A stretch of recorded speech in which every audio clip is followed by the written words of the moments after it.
BJP ಅವಧಿಯಲ್ಲಿ ಬೆಂಗಳೂರು ಅಭಿವೃದ್ಧಿಯಾಗಲಿಲ್ಲ, ನಗರವನ್ನೇ ಹಾಳು ಮಾಡಿದ್ದಾರೆ ಎಂದು ಬಿಜೆಪಿ ನಾಯಕರ ವಿರುದ್ಧ ಸಾರಿಗೆ ಸಚಿವ ರಾಮಲಿಂಗಾರೆಡ್ಡಿ ವಾಗ್ದಾಳಿ ನಡೆಸಿದ್ದಾರೆ.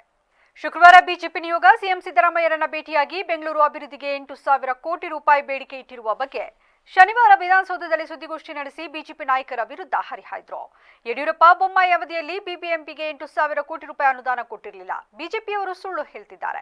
ಕಾಂಗ್ರೆಸ್ ಸರ್ಕಾರ ಇದ್ದಾಗ 2017ರಿಂದ 2019 ಮತ್ತು ಸಮ್ಮಿಶ್ರ ಸರ್ಕಾರದಲ್ಲಿ ಸಿದ್ದರಾಮಯ್ಯ ಮತ್ತು ಕುಮಾರಸ್ವಾಮಿ ಸೇರಿ 7,000 ಕೋಟಿ ರೂಪಾಯಿಯನ್ನ ಘೋಷಣೆ ಮಾಡಿದ್ರು.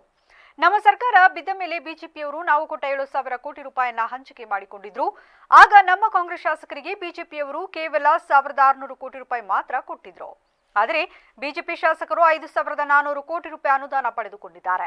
ನಾವು ಅಧಿಕಾರದಲ್ಲಿದ್ದಾಗ ಬಿಜೆಪಿ ಶಾಸಕರಿಗೆ 100 ಕೋಟಿ ಕಡಿಮೆ ಅನುದಾನ ಕೊಟ್ಟೇ ಇಲ್ಲ.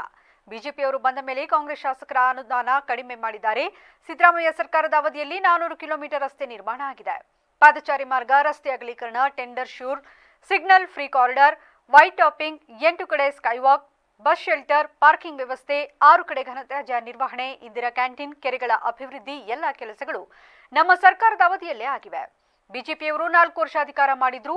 ಅವರ ಅವಧಿಯಲ್ಲಿ ನೆನಪಿಡುವ ಹಾಗೆ ಯಾವ ಕೆಲಸ ಮಾಡಿದ್ದಾರೆ ಹೇಳಲಿ ಎಂದು ಸವಾಲು ಹಾಕಿದ್ರು.